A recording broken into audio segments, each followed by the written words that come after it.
welcome back to the Meeple Marathon. Today I'm going to do something I have never done before. I'm going to put out an Errata video based upon my gameplay yesterday. I played Nemesis live on the channel for Halloween and included the Void Seeders expansion, which I had just recently picked up, and spent probably more time painting up the miniatures than I did actually poring over the rules several times. I read through the rules, but they are not the easiest to take in. So I wanted to just discuss a few of the mistakes I made in my playthrough last night, in hopes that also just cover really what the differences are between Void Seeders and the Intruders, which are the standard alien race in Nemesis. So let's just very quickly go through kind of all of the steps of everything from setup to end game contamination check, and just go over what the differences are with Nemesis. And I'll highlight if I made any of these mistakes in the game last night. So the biggest thing that has now helped me wrap my head around understanding the Void Seeders is that they are not actual physical aliens. They are more hallucinations, manifestations of your imagination, your nightmares per se. The only physical entity is these layers, which look like, the egg pods of the intruders, but these layers are the ones that are producing these manifestations, and are the only way to get rid of the queen in this particular species. So knowing that, understanding that, it helps. So during setup, there are a few things that are just easy swap outs. A couple of them are the decks. So you're going to have an event card deck that is unique to the Void Seeders. You're going to have an attack deck that is unique to the Void Seeders. And you're also going to have this new deck, which is panic cards. These are unique to the Void Seeders. So you basically are swapping out the event and the intruder attack deck and replacing them with what comes in the expansion. Same thing with the miniatures. You're not going to need any of the intruder miniatures or anything like that. Also, there is, and I highlighted my annoyance of the token size, but there's a whole new set of Intruder Bag Tokens for the Void Seeders. You can see that none of them actually have symbols on them, which I'll highlight here in a little bit. But you're also going to have, let me just go ahead and dump these out here. You're going to have a blank, which they give you a blank. You don't have to find the blank from your base game set. They give you a blank, and they also have these panic cards or insanity tokens per player color. This is, I'm pretty sure, supposed to be the red. It's kind of orangish in my opinion, but for each color player character in the game, you put in their respective panic token. Other than that, that's pretty much it for the general setup of the game. You're still going to set up your player board's the same, but one of the things you're going to do is you're going to add an insanity card. They tell you to place it here, which is covering up two things: the slime indicator and your character miniature picture, because this is where you would put a larva token. So you're not going to need that, but you will need your insanity level. And all of these are the same. So you just take one of these cards and you put one of these markers on the number 1 space. Other than that, your player board is set up exactly the same. All right, and let's go over here to the Void Seeder board. Your Void Seeder board is going to get 5 eggs on it like normal. Your layers are going to be off to the side to begin the game with, and I'm going to talk about how they come out here in just a second. And then you're going to shuffle up and deal out 3 random Void Seeder weakness cards. Now, this is one of the things I got incorrect in the game. The intruder carcass and the intruder egg, those work standard. So you need to be able to get a Void Seeder carcass and get it to the lab and analyze it. You can flip this card over. You need to find the egg, the nest, get an egg, take it to the lab, analyze it. You have completed that weakness. Now there is this character insanity level weakness, which I could not find in the rule book because it is only mentioned under a room specific instructions. And I was thinking, okay, I'm not going to remember all these rules. I see that there are room specific instructions, so when I come to that area, I will then read the rules. So what needs to happen, in fact, to get your character insanity level weakness card flipped over is you need to find the lab. Yep, and I remembered correctly. There is the lab. So what you need to do is have either yourself or another character in the lab that has, so we represent ourselves there in the lab, you need to have, as we just showed, a insanity level of 3 or higher. If you do, you take the laboratory action, which is to analyze one object. You're analyzing yourself. You have figured out what causes the insanity, and you can flip this Void Seeder weakness card over. Essentially, you have figured out that these are manifestations and that your insanity is, it's really just all in your head, and that gives you a benefit towards defeating them, knowing that they're just manifestations. So thematically, that's how that works. But that is something that I did get wrong in the game. I simply flipped this over when I reached level 5 on my insanity level. But if you read the room-specific instructions for the lab, it explains it then. So you'll notice that the only other thing really on the Void Seeder board here is it's showing you what the symbology is for the various Void Seeder miniatures, but also there's a spot for 1, 2, 3 destroyed layers. So the layers, which I pointed out were the kind of egg sac token things, these are really the only physical things that are in the game. But they're not the only thing that you can attack, but you can attack them. When they come onto the board, they're going to come onto the board via these exploration tokens. And here's just 2 for an example. There's a third one spread out somewhere out here. There's the third one. So this is backtracking. One other additional thing that is going to change with setup is that you need to find these 3 tokens. And what you're going to do is remove the slime tokens from the base game, because there is no slime with the Void Seeders. So you remove the slime, and you're going to add in these, and you want to make sure that these make it onto the board, because this is critical to defeating the queen if you needed to. So once you have added these in, removed the slime, shuffled them up, dealt them all out, you just want to flip over the remaining ones just to make sure they're not one of these 3. If not, then you're going to have to redo it in some way, shape, or form. But you want to make sure that these 3 are out on the board, because when you flip over this exploration token, say you flipped it over when you flipped over this room, you will place one of the layers on the board. Now the layers come with some additional rules that I'm going to go over here in a second, but just know that the only way to kill the queen, which is called the despoiler, this beastly gal here, is to destroy the 3 layers. The queen represents the biggest and baddest of the manifestations, and the only way to get rid of that is what is projecting the nightmares, projecting the noxious gas or whatever it is, the auditory range, whatever it might be. Once you have defeated all 3 of these, the despoiler is instantly gone. No matter whether she's on the board or not, she can no longer manifest enough to haunt your dreams, haunt your nightmares, whatever it may be. So just know that it's important that these come out. Now, it's not, you don't have to kill them. You don't have to destroy the layers. But in doing so, you can either get rid of the queen or keep the queen from even being able to come out. All right. So let's talk about a few of the differences in gameplay now, a few of which that I got incorrect. One of which is surprise attacks. So surprise attacks happens the same way you normally would. When you draw, you can see that the tokens you draw out from your bag simply just have the surprise attack warning number on them. They're the same on both sides.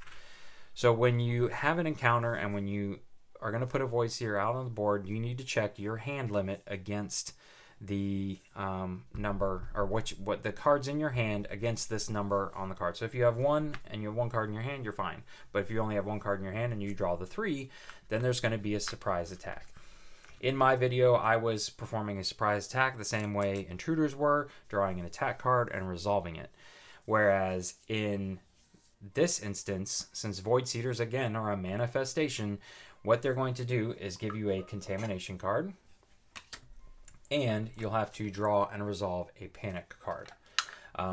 If you have cards like Nerves of Steel, which the soldier did, you can still bypass a surprise attack. So say you play Nerves of Steel, it's still bypassing the surprise attack, so you don't have to take the Contamination card or take the Panic card.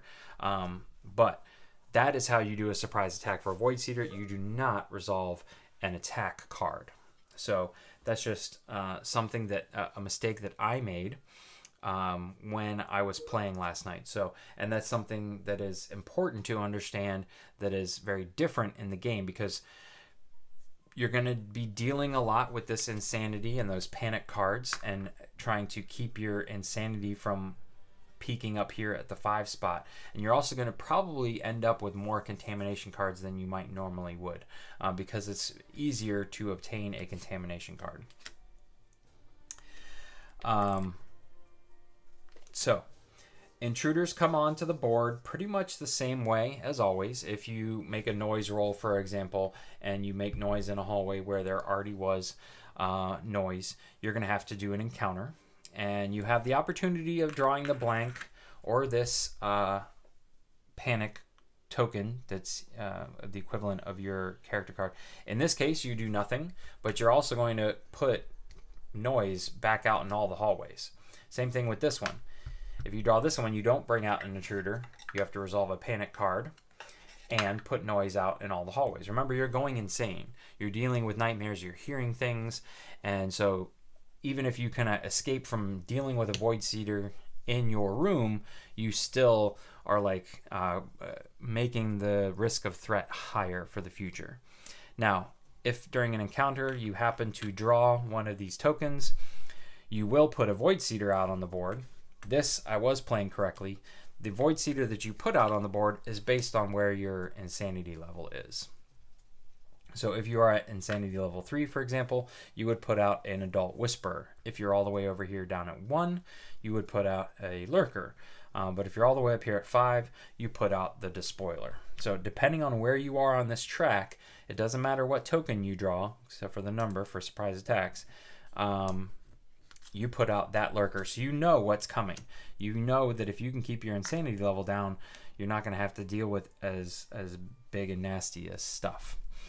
Then once a Void Seeder is out and about in your room and you're in combat with one, you can still attack it the same way. You can do a melee action or a shoot action. There's just some differences. I'm not going to cover all of them, but for example, if you are attacking a Lurker, which is the youngest and smallest, you actually draw 2 Void Seeder attack cards and you take the lower number of the 2. Or a lot of times you're drawing 2 Void Seeder attack cards and you're looking for the retreat symbol. I don't know if there's more retreat symbols in here or not, but they just simply will disappear. Also, if you actually do defeat a Void Seeder in any way, shape, or form, they do not drop carcasses. So the alien carcass is not dropped by the what you would consider the adolescent and adult Void Seeders. The only thing that's going to drop a carcass is destroying these layers, because these are the only physical things that are on your ship. So that is something different as well. So if you want to get the Void Seeder weakness that involves a intruder carcass, you're going to need to defeat a layer, put down a carcass, and take the layer's carcass to the lab. All right, so we've talked about, we've certainly talked about setup. We've talked about the differences between the Void Seeders coming onto the board during encounters, how those encounters work, and how we decide which one's coming onto the board. Let's talk a little bit more about these layers here, because they are a little tricky. Again, they are coming out via the exploration token, and then once they're there, they don't move. They also don't actually attack you in any way. But at the end of every, and this again can be tricky between the terminology the Awakened Realms uses and the terminology that most other people use. I believe in the rulebook they say at the end of every player's turn. So that is at the end of each time you take 2 actions, and that's difficult for me to pick up on playing solo, because I just kind of blow through my actions because I'm the only one. But after you take 2 actions, if you are in the room with a layer, you roll for noise. Because they are creating that manifestation of you going insane, you're hearing things, and so they're going to increase the chances. They're like making a call to their manifestations, increasing the chances that a lurker is going to come out. If you attack a layer, you're going to draw 2 cards, and you're going to look at the higher number. So they are a little bit more difficult to get rid of, and they ignore retreat symbols because they're stuck to the ground. They're not going anywhere. They can't retreat. They don't have legs. So just keeping that in mind, that this is how they damage you, is they create the risk of threat higher in your area. Now, if you're not in the same room as a layer, you don't need to roll for noise. All right. The next thing I want to talk about, which comes up after the event phase, is the lurking phase. So lurking is unique to the Void Seeders, and what you want to look for is whether or not your any Void Seeder miniature is in either the same room as a hero miniature, character miniature, or in an adjacent room. Okay, so in both of these instances, this guy right here would not lurk. All right, he would not even bother with that step. So if you're in combat with a Void Seeder, or if they can kind of see you down the hall, they're not going to lurk. They're not going to go away. Lurking essentially is these dreams playing tricks on you, and you not being able to like keep up with where they might be. So let's say, for example, if this bad boy was over here. He is not in a room that's adjacent to any character miniature. So there's no one around here. There's no one in his thing. He simply, during the lurking phase, is going to disappear. He's going to disappear from the board. You no longer have to deal with him, but you are going to have to put noise, in these, all the corridors around it. So again, it's doing the same thing the lurkers are doing. It's kind of increasing your paranoia in that area. So it disappears. You're going to put a random Void Seeder token into the bag because it disappeared. It didn't get killed, so that threat needs to go back into the bag, and then that's it. So it's quite easy to get Void Seeders off the board. Basically, if you run away with them, they're not going to hunt you down. But if you do have a closed door in between you, and you do during, say, the movement phase in the event step, the Void Seeders will travel through closed doors because, again, they're manifestations. They're not real. So a closed door does nothing for something that is not corporeal. So that is really what I came across the biggest differences in gameplay. Now, I actually technically played this correctly last night because I was here and the despoiler was here, and we did an event phase and the despoiler went this direction. So it was adjacent to me, but then it moved. But then it should have lurked right then and there.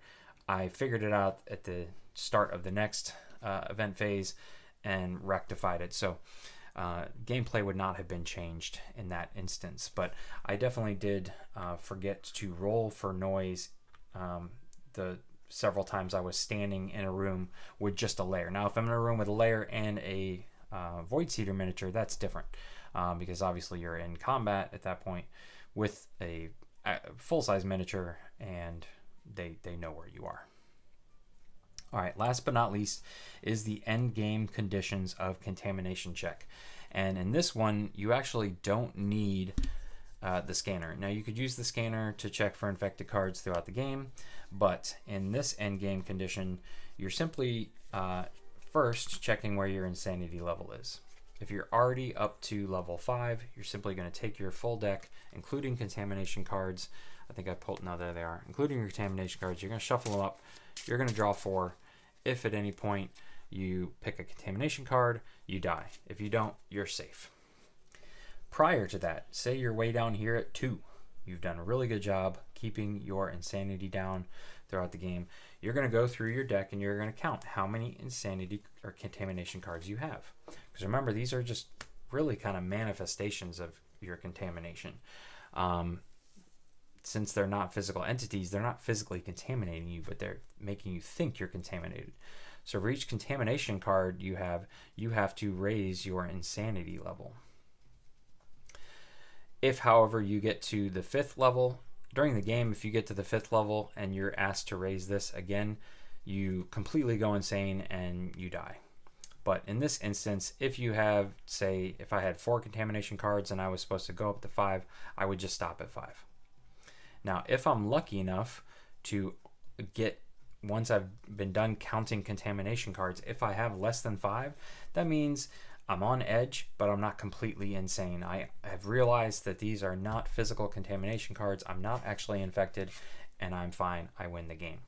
But if, by counting my contamination cards, I am pushed up to level 5, I'm on the edge of insanity, or if I'm already at the edge of insanity before even counting my contamination cards, then I shuffle this up, I draw 4, and I check to see if I had a contamination card in one of those 4. Now, say this is the 4 cards I drew and I am at level 5. This more represents, instead of you being infected, this represents you going completely insane, thinking you're infected, and maybe, who knows, killing yourself because you think you're contaminated. Again, you don't even need to check for the word infected on those contamination cards. I did my contamination step in the game last night the same way you would in a standard game of Nemesis. So that is a mistake that I made. So hopefully this video helped clear up some issues of some mistakes I made in the game last night, and possibly this may be enough for you to review the expansion if you're considering picking it up. So that's, I wanted to kill 2 birds with 1 stone, kind of cover the Void Cedar expansion and what the differences are in gameplay as its own module, and discuss the mistakes I made in my live gameplay last night. So hopefully this has been helpful. If it has, please consider giving it a thumbs up. And if you'd like to see more content like this in the future, please consider subscribing to the channel. Once again, thanks for watching. Have a great day.